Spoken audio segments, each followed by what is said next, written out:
such thing as a silly question? Now, I was in a classroom earlier this week, and a student turned to me and said, "Oh, sir, what's the answer to this question?" Now, obviously, as a member of staff, you never ever just give away the answer, unless you're really short for time, I guess. Yeah, at 9 minutes past 3, that answer's straight out, isn't it? But ordinarily, that's not our job. Our job is not to give the answer. Our job is to point in the direction to the answer. And so I said, well, why don't you read the question to me? And so after a little bit of back and forth, the student reads the question. And I was like, oh, this is the answer. And I was like, yeah. He was like, you knew? And I was like, of course I knew. And he was like, well, why did you make me read the question to you? I said, well, in my experience, the reason that a lot of students can't work out the answer is because they haven't actually read the question properly. And if you read it out loud to me, then I know that you've read the question. And he's like, oh, well, now I know that, I'll not fall for it again. And I was like, well, that's up to you, isn't it? If you want to keep getting things wrong, you carry on. But it's true, isn't it? We often need to check that we have read the question carefully. That are we answering the right question? I was once... so yeah, that's an important thing. Sometimes we can have too many questions, can't we? You ever had a conversation with somebody and afterwards you're like, I feel exhausted. They asked way too many questions. I was once, when I was on the farm, and one of my best friends was living with us at the farm, and he was there for a few months, and his parents came to visit. And as part of that, they said, oh, can we have a look around the farm we've heard so much about? And I said, yeah, sure. So we did a little tour after work one day, and we showed around all the cows, the barns, the thises, the that's. And my friend's father is a very intelligent man, a very curious man. So as we went, it wasn't just a normal tour of a few questions here and there. Everything was questioned at great length and to extreme detail. And as we were going through the dairy, the place where all the milk is stored, it's, oh, what's that box over there? Well, that's the ice box. That's part of the cooling system from the milk. And what's this here? That's the plate cooler. It's a heat exchanger, so the milk comes in warm and then it's cooled down to 4 degrees and then stored at 4 degrees. Alright, so what kind of heat exchanger is it? Well, I think the water comes in from the ice box and there's some sort of plate system and yeah, there's some sort of heat exchange. Oh yeah, but what kind of heat exchange system? Adam, I turn the switch, the milk comes in warm, it comes out cold, that's all I know about it. And he had a little wry smile on his face because I think he knew perfectly well what he was doing. And there can be wrong questions too, can't there? Sometimes we do, and by that I mean we sometimes don't ask the right question. I don't know if you've ever had the experience of buying something, maybe with a salesman, maybe just looking online, and you haven't actually asked the right question. And when you get your product or where you get what you thought you bought, you go, oh, I didn't ask the right question. I didn't realise it would be like this. I didn't realise that would happen. And so sometimes we don't ask the right question. Sometimes this can be trivial, and sometimes questions are trivial, and sometimes questions are serious. And so questions are really important. And we're going to start by looking at Matthew 16 in the first 4 verses of the chapter. So Matthew 16, starting at verse 1. And the Pharisees and Sadducees came and to test him, they asked him to show them a sign from heaven. He answered them, when it is evening, you say, it will be fair weather, for the sky is red. And in the morning, it will be stormy today, for the sky is red and threatening. You know how to interpret the appearance of the sky, but you cannot interpret the signs of the times. An evil and adulterous generation seeks a sign, but no sign will be given to it except the sign of Jonah. So he left them and departed. So here we have the 2 elite groups, religious groups, and they're asking Jesus for something. And they're asking not necessarily a question, they're asking for a sign. And so Jesus starts talking about the weather. This is kind of weird. And we get the impression, don't we, from this response that Jesus is probably more than a little bit frustrated. That's the impression that you get from reading that text. And at this point, it's useful to notice that the verses before this have the following accounts, the following stories. Jesus heals many, and Jesus feeds the 4,000. It's also important to notice that Jesus has patience for those who are legitimately seeking. If people are legitimately seeking him, he has all the time in the world. He might be confusing, he might be perplexing, he might not give a direct answer because he wants you to work it out for yourself. But he does show patience. But to these religious leaders, there's a sense of frustration. He's just healed many people. He's just fed 4,000 people miraculously. And people come to him and say, hey, you don't think you could show us a sign, do you? Just to prove who you are?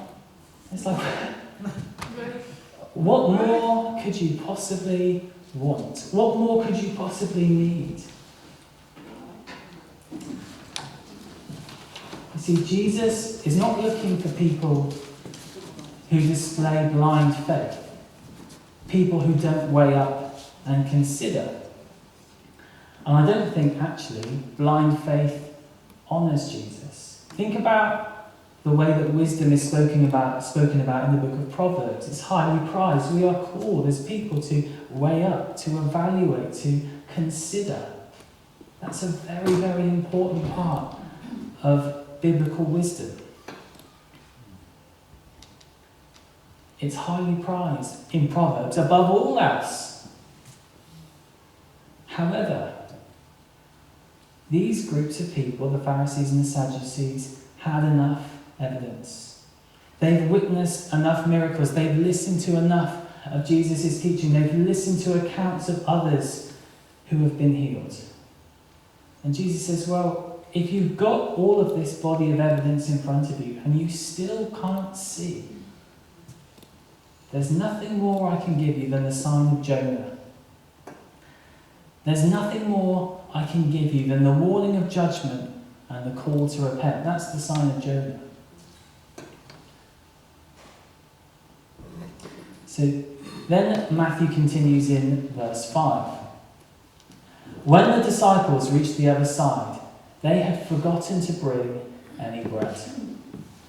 Jesus said to them, watch and beware of the leaven of the Pharisees and Sadducees. And they began discussing it among themselves, saying, we brought no bread. But Jesus, aware of this, said, O you of little faith, why are you discussing among yourselves the fact that you have no bread? Do you not yet perceive? Do you not remember the 5 loaves for the 5,000, and how many baskets were gathered? Or the 7 loaves for the 4,000, and how many baskets you gathered? How is it that you fail to understand that I did not speak about bread? Beware of the leaven of the Pharisees and Sadducees. Then they understood that he did not tell them to beware of the leaven of bread, but of the teaching of the Pharisees and Sadducees. And so here we have a logistics cock-up. Jesus is travelling with his disciples, and whoever was in charge of getting the food that day has made a mistake. And for whatever reason, we don't know.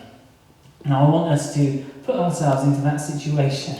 You've been travelling all day, you've maybe rowed across the lake, or you've walked around it, and now we're just about to sit down, and there's 1 loaf of bread between 13 of you. Now, it doesn't say this in the text, but I don't think it's difficult to imagine that an argument then breaks out. If I had been there, an argument would have broken out, particularly if it wasn't my fault for there not being enough food. But Jesus uses this as a teachable moment. And the disciples initially miss Jesus' point. They think he's joining in their discussion about who forgot to get dinner ready. However, Jesus is thinking about the verses we have just been considering, about the Pharisees and the Sadducees asking for a sign. And Jesus warns against their teaching. You see, there is something about their belief framework which is preventing them from seeing who he really is. They don't understand who he is. Maybe it's their theological framework. Maybe it's their political framework. And Jesus warns his fledgling group of disciples, don't be taken in by their teaching. Don't be blinded by their teaching. Don't be fooled by it. It's dangerous. It will stop you recognizing who I am. And then we come to verse 13. Now when Jesus came into the district of Caesarea Philippi, he asked his disciples, who do people say the Son of Man is? And they said, some say John the Baptist, others say Elijah, and others Jeremiah or one of the other prophets. He said to them, but who do you say that I am? Simon Peter replied, you are the Christ, the Son of the living God. And Jesus answered him, blessed are you, Simon Bar-Jonah, for flesh and blood has not revealed this to you, but my Father who is in heaven. And I tell you, you are Peter, and on this rock I will build my church, and the gates of hell shall not prevail against it. I will give you the keys of the kingdom of heaven, and whatever you bind on earth shall be bound in heaven, and whatever you loose on earth shall be loosed in heaven. Then he strictly charged the disciples to tell no one that he was the Christ. And there is something about this passage which I had not considered before. And that's how sensitive a moment this was between Jesus and his disciples. You see, the way that I've always read this is you just kind of quickly skim through it. You take the facts from it. Jesus asked them, who do people think I am? They answer. He says, who do you think I am? They give the right answer. Tick, tick, tick. Happy days. They all move on. And the story goes on. But this is actually a very sensitive moment. Jesus' fame and renown have been growing. There is a discussion generally about who he is. Some follow, some disbelieve, some aren't sure, some are hostile. And Jesus takes his disciples away from the crowds. He takes his disciples away from the noise. He takes them to a largely Gentile area, away from the kind of political ongoings as well, so that he can ask them this question. I think it's deliberate. Jesus wants to ask them this question, so he deliberately takes them away from all of the extra stuff that was going on. And he's going to ask them a question that reveals if they understand who he is.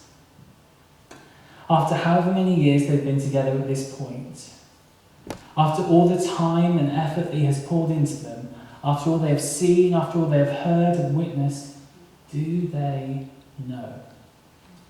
Do they know? And in some ways, there's a similarity here to a proposal, isn't there?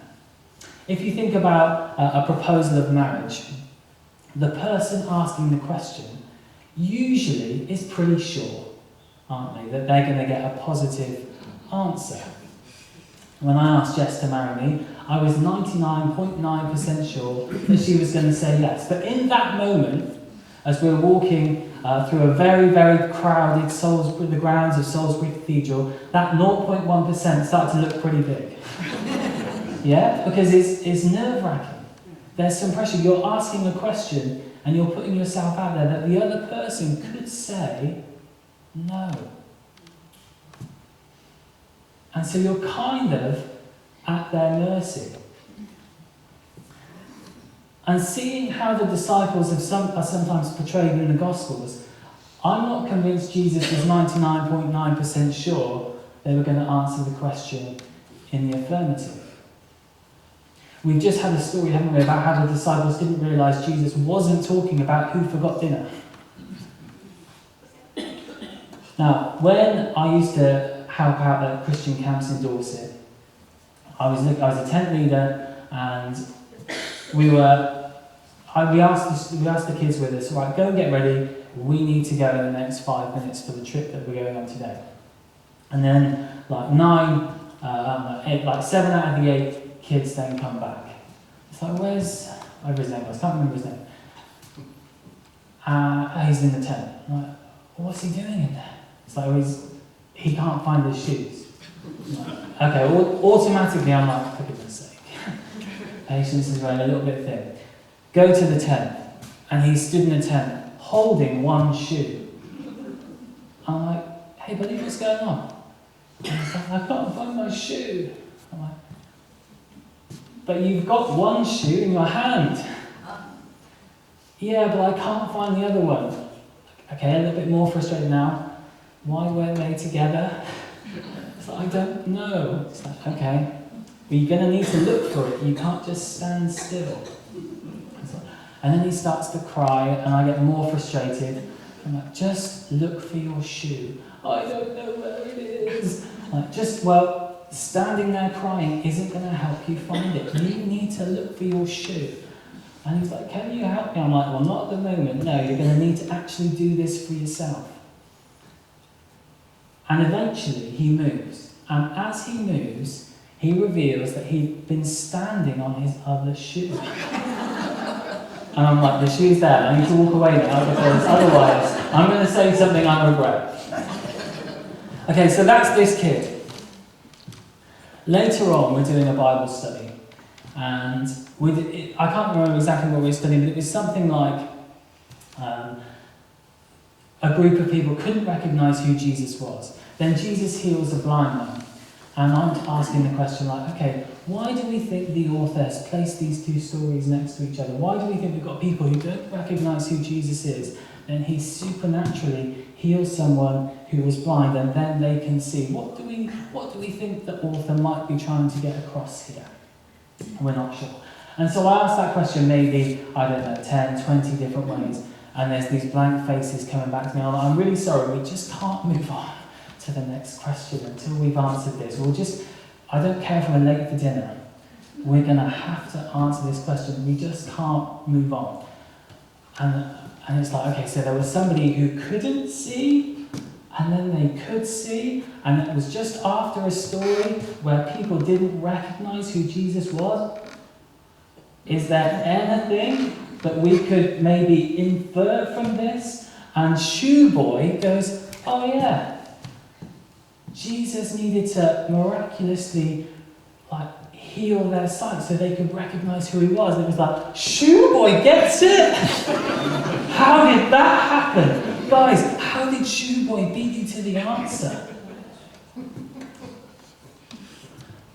This guy doesn't even remember to put both of his shoes next to each other when he takes them off. And yet he understood this before the rest of you. Now there's an element to which Jesus is sort of in this situation, isn't he? As he asked this question. Or is about to ask this question, who is it that you think I am, to his disciples? I think there's a real sense that they should know who he is, but there's not a definite, yeah, they're going to get this right. I think there's a real risk here. I think when Jesus asked this question, there's a risk they say we don't know. There's a risk that maybe they don't believe. There's a risk that they don't see.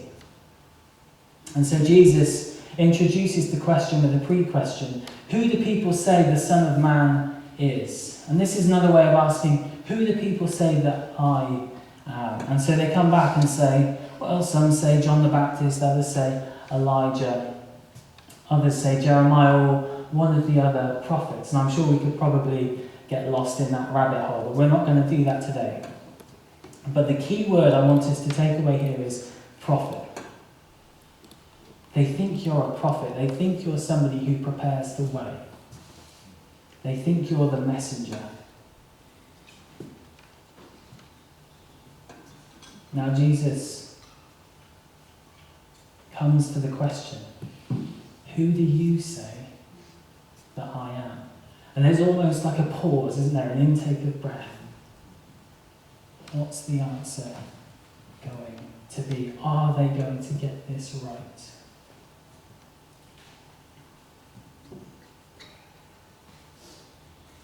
And Simon Peter replied, you are the Christ. You're the Son of the living God. And you can almost hear the relief and the joy, can't you, in Jesus' answer. Blessed are you, Simon Bar-Jonah. Blessed are you. For flesh and blood has not revealed this to you, but my Father who is in heaven, he's revealed this to you. And this is the first confession of faith, that Jesus is the Messiah. And Peter's answer is this: you aren't the messenger. We know you're not a prophet. We know you're not preparing the way for anybody else that is to come. You're the one. And we recognise that you are the one. You're the real thing. We don't need to wait for anybody else. Now, Peter definitely didn't have his theology sorted out. He definitely didn't understand all that Jesus being the Messiah meant. All you have to do is read on the next few verses after verse 20 to realise that he doesn't know. Okay? Jesus, a few verses later, is going to say, "Get behind me, Satan," because he doesn't realise what that means. But he does know that Jesus isn't just a prophet. He does know that they don't need to wait for anybody else. He is not putting him alongside the messengers. He's saying, you stand in a class on your own. And it's that confession of faith that's so important to Jesus. And Jesus says, "And I tell you, Peter, on this rock I will build my church, and the gates of hell shall not prevail against it." Now you'll probably, if you've been in church any length of time, be familiar that this is wordplay. Peter means something like pebble, and Jesus calls him the rock. And I think there are at least two ways of reading this. Is Jesus singling out Peter for a special role, or is Peter representative of all future believers, all future people who will make this same confession, declaration of faith? And one commentator said, probably both. Okay? Probably both. Does Peter end up with a special role? Well, he kind of ends up heading up the church, doesn't he, after Jesus is resurrected and ascends into heaven? Does he also represent the disciples and then all future people, you and me, who have made this declaration of faith? Yeah, I think so. I think so. See, Jesus talks about building on this declaration of faith. I am going to build my church. And this imagery of building on the rock is also temple imagery. The temple was built upon a rock. We refer, even today, to that same site in a very similar way, don't we? We call the building that is currently there the dome on the rock. That's how we refer to it. And so this would be kind of also part of the interplay. On this rock, not the Temple Mount, but on this confession of faith, I am going to build my church. I am going to build my new temple. Not like the old one, not a physical building somewhere.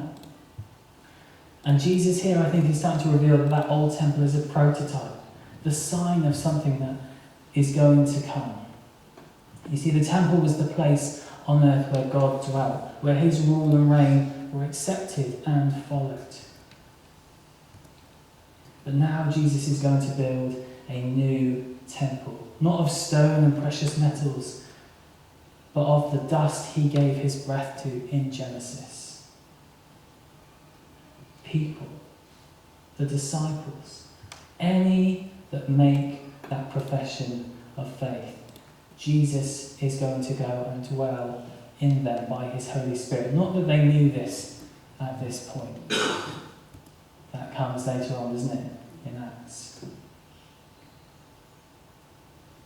And in this story we get the first pebble, the first rock, the first brick, this first small confession of faith.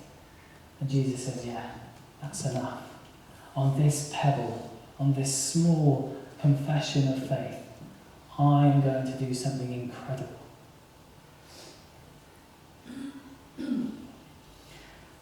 I am going to create something that's immovable, something that will stand against all the powers of darkness, and something that the powers of darkness will not be able to stand against or overthrow.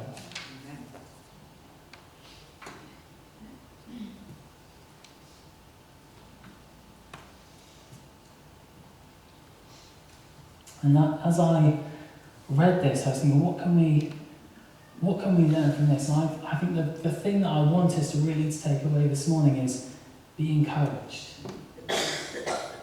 We can be so encouraged by these verses because as people we're small, we're insignificant, we're unable to change much. As a church we're small, we're insignificant, we're not able to do very much. We're just a few pebbles that have been put together. But we have a confession of faith in somebody who is able to do much.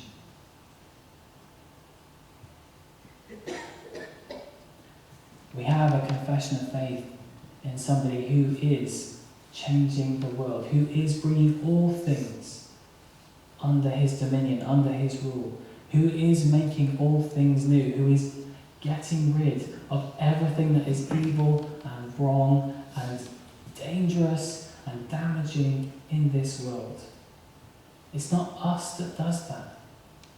It's him that does that. And our confession of faith, even if our theology is wrong, which some of it will be, even if we don't really fully understand it, and we don't, that doesn't matter.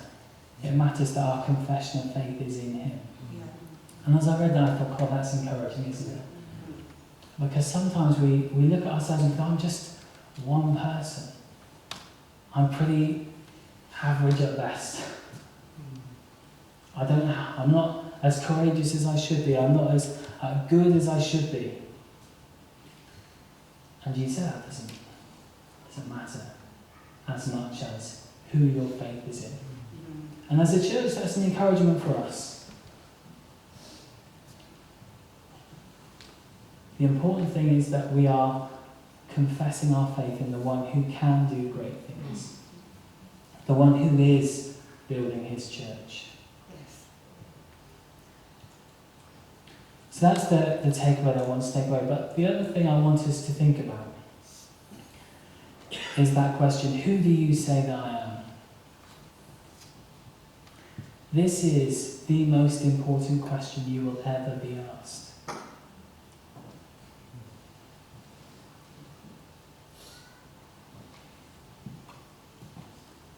Now give credit to the Pharisees and the Sadducees.